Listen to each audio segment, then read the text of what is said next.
transverse plane, same side to opposite side, rotational pivot, pendulum swing, lunge matrix right here.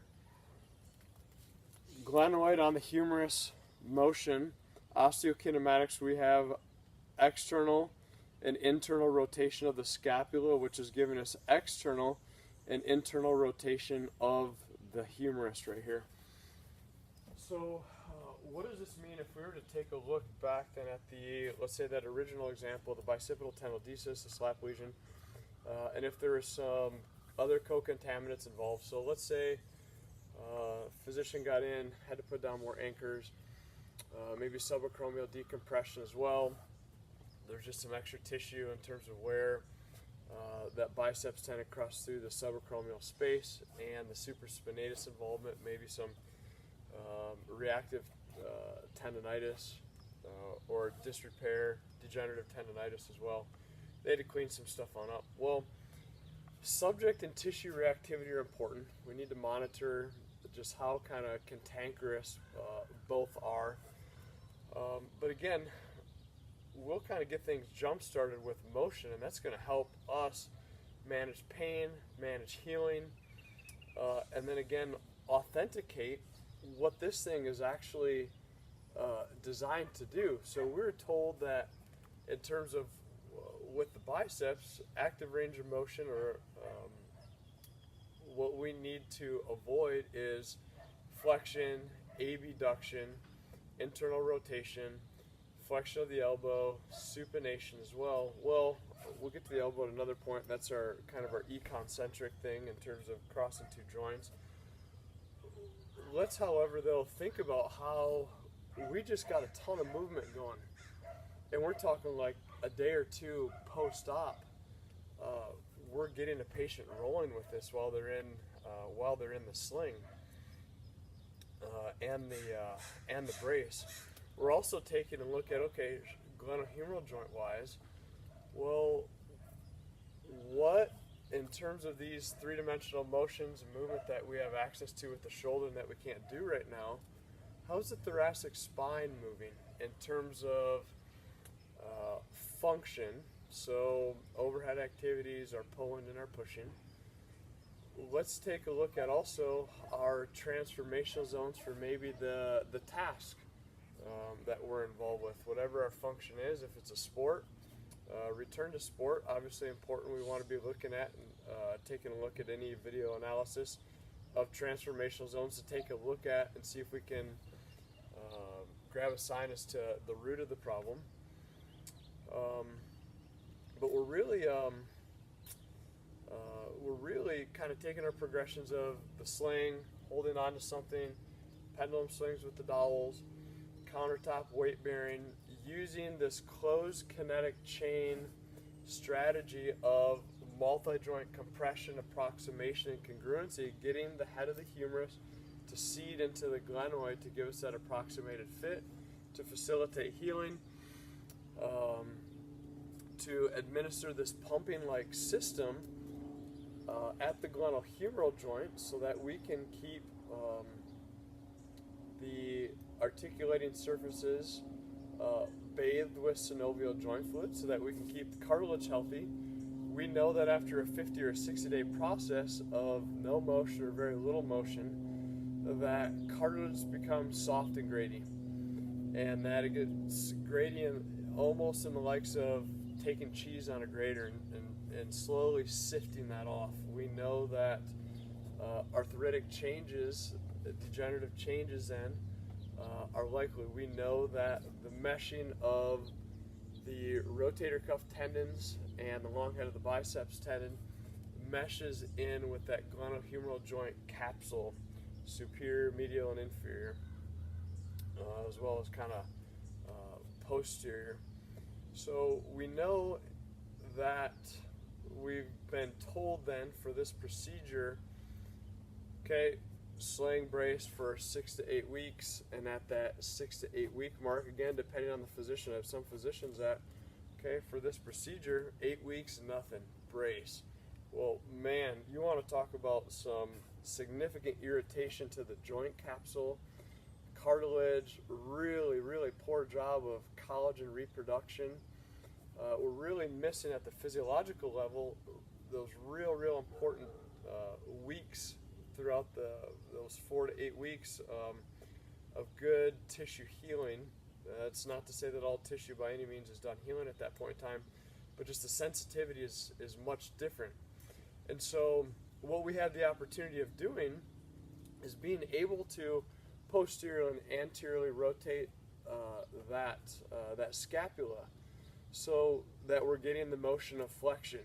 We know that we can, with our frontal plane lunges, that we can get the motion of AB and adduction, external and internal rotation. And by setting that individual up and by working conservatively through a range of motion that the body can successfully control, and that's non-irritating in terms of the tissue and the subject reactivity, we know that hypothetically we can make some hay. We can get some work done. We can get that individual well set up and well on their way for when we get to the process of being able to remove the sling, that this passive range of motion, this active assisted range of motion that we've been mandated to do, has already taken on another shape and form from a three-dimensional functional perspective, in that we're upright. We've been doing and using kind of this applied functional science of passive and active assisted range of motion previously to that. Our strategy behind the fixation, when we get to that point, the elbow, we can do this for flexor common mass and our UCL reconstructions much sooner in terms of fixating, barely hanging on to something. Depending again on the individual, I'll usually within that first maybe a week or two, depending on the individual, for the shoulder related pathologies, surgical interventions, we'll start to maybe kind of lightly hang on to something. And again, the focus and the emphasis on the motion and not the position. With regards to the thoracic spine, again, taking a look at our type 1 and our type 2 motions that are involved in flexion, that are involved in function. With regards to the shoulder, looking at a flexion, for instance, if we're reaching up and overhead with the left arm, we know that with that shoulder and how it's being driven with the thoracic spine, we've got a bottom-up driver, and we also have a top-down driver with regards to the shoulder. But we know that if we're reaching up and overhead with the left upper extremity, we're having a right side bend and also a right rotation. So depending on if that's out of sync or in sync, we get this type 2 motion. Depending on where we're reaching as well, we can use the unaffected side with our shoulder to overhead press matrix to be able to give us a type 2 or a type 1 motion that will also ultimately affect the glenohumeral joint on the affected side from the top down. So I think it's important that we take a look at those strategies. We'll look at our waist to shoulder high presses, and once we're able to start moving this guy and getting him out of the sling, fixating him, hand on a countertop to further drive this closed kinetic chain like effect distally to proximally as well as proximally to distal with our body on arm strategies. Again, making some great progress right there. So what we also gain strategy wise from fixating that upper extremity initially, as we're still protecting the repair that we've gone through, is that we get this closed kinetic chain. We talk about this a lot, this good approximated fit, and ultimately that's happening and transitioning throughout the entire body as we're unloading in one dimension, further decelerating in another. From the distal to proximal end, we have this fit that's basically making the stability, mobility, this MOS stability related concept kind of almost this funnel cloud, that as we get a little bit further away from the end that's fixated, so hands and feet, right upper extremity, and also on this side, our left upper extremity, as we're using the ground with the legs, we're taking this fit, which is kind of snowballing and funnel clouding from the wrist up to the elbow, and then also the shoulder. So We get this environment that we've created at the shoulder that minimizes the friction and the shearing forces by this approximated fit that we have. And obviously in function we have a distraction element, but again, based on where they are in the healing process, we're respectful of that. We're conservative with that, but we have to be obedient to truth. And truth, from an applied functional science perspective, tells us that, you know what, we need to do things differently than what we've been mandated. We need to take again into account that we've got some precautions, weight bearing wise, active range of motion wise, that we need to avoid, but that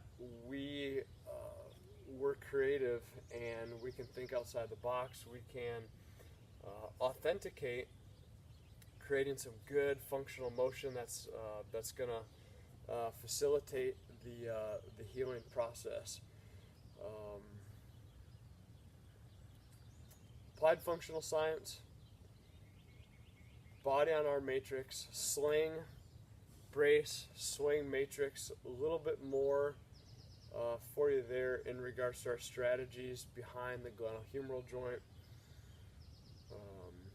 in these kind of initial healing processes and stages.